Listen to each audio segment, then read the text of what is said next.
अगर आपने अभी तक हमारा चैनल सब्सक्राइब नहीं किया तो अभी सब्सक्राइब करें और बेल आइकॉन को क्लिक करके हमारी लेटेस्ट वीडियोस के बारे में अपडेट जानें। मायावती की लोकप्रियता को लेकर बड़ा खुलासा। खुलासे का खुद पार्टी ने पेश कर दिया सबूत। आवाम से मिलने वाले चंदे पर भी हुआ चौंकाने वाला खुलासा। आवाम से दूरी मायावती पर पड़ रही है भारी। खुलासे के बाद सपा नेताओं में दिखी खुशी। अक्सर गांव के बुजुर्ग कहते हैं कि सियासत चंदे का खेल है। चंदे का धंधा करने वाले सफेद कुर्ता पहनते हैं। अब इसी चंदे ने किसी के बारे न्यारे कर दिए तो किसी की हालत खराब कर दी। फिलहाल बात करते हैं उत्तर प्रदेश की सियासत की और सियासत में पूर्व सीएम मायावती की। मायावती वैसे तो सुर्खियों में अपने गठबंधनों को तोड़ने के लिए रहती है, लेकिन कई बार उनके ऊपर टिकट बेचने का भी आरोप लगता रहा है। ऐसे में अब मायावती को लेकर बड़ा खुलासा हुआ है और खुलासे ने मायावती की नींद हराम कर दी है। दरअसल उत्तर प्रदेश की पूर्व मुखिया मायावती से अब आवाम दूर हो रही है और इसका खुलासा खुद खाली होता मायावती का बैंक खाता कर रहा है, क्योंकि पार्टी ने जो सबूत सामने रखे हैं वो बताते हैं कि बहन जी भले ही सत्ता में काबिज होने का सपना देख रही हो, लेकिन जो हालात अब बन रहे हैं वो उन्हें सत्ता में फिर से काबिज होने के संकेत कतई नहीं देते।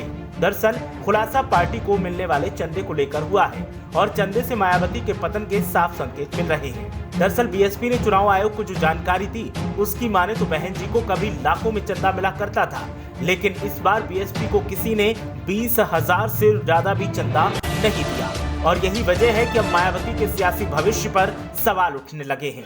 ऐसे में सियासी एक्सपर्ट का कहना है कि जो हालात बीएसपी के बने हैं इसके लिए खुद मायावती ही जिम्मेदार है, क्योंकि मायावती ने आवाम से मिले वोट का फायदा तो उठाया, लेकिन मायावती ने दुख दर्द में कभी आवाम के पास जाने की जहमत नहीं उठाई और ये रवैया उनका सत्ता में रहते हुए भी रहा और सत्ता से बाहर होने के बाद भी रहा।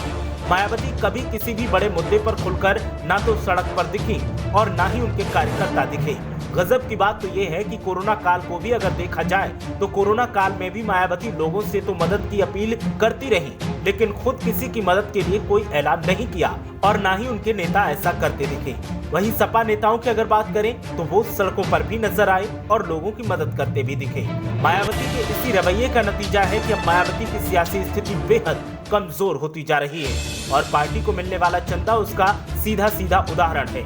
मायावती 2012 में सत्ता से बाहर हुई, उसके बाद से लेकर अब तक तमाम ऐसे मामले सामने आए जिसमें सियासी दल सड़क पर उतरे और पीड़ितों से भी मुलाकात की और पीड़ितों की आर्थिक मदद भी की, लेकिन इकलौती मायावती ऐसी थी जो किसी भी पीड़ित के दरवाजे पर ना तो दिखाई दी और ना ही किसी भी तरह की मदद का ऐलान किया, जो बताता है कि मायावती ने खुद आवाम से दूरी बनाने की कोशिश की और अब आवाम उनसे दूर हो गई। अब बीएसपी की हालत ऐसी है कि सत्ता में मुख्य विपक्षी दल की स्थिति भी उनकी बचती नहीं दिखाई देती। ऐसे में सवाल इस बात का है कि आखिर स्थितियों पर मायावती का नियंत्रण क्यों नहीं रहा। मायावती की पार्टी को मिलने वाले चंदे के खुलासे के बाद सपा नेताओं में जोश दिख रहा है और सपा नेताओं का कहना है कि मायावती जो झेल रही हैं वो उन्हीं की करतूतों का परिणाम है। मायावती ने जो लोगों को धोखा दिया वो धोखा अब आवाम उनको दे रही है। ब्यूरो रिपोर्ट, मीडिया हलचल।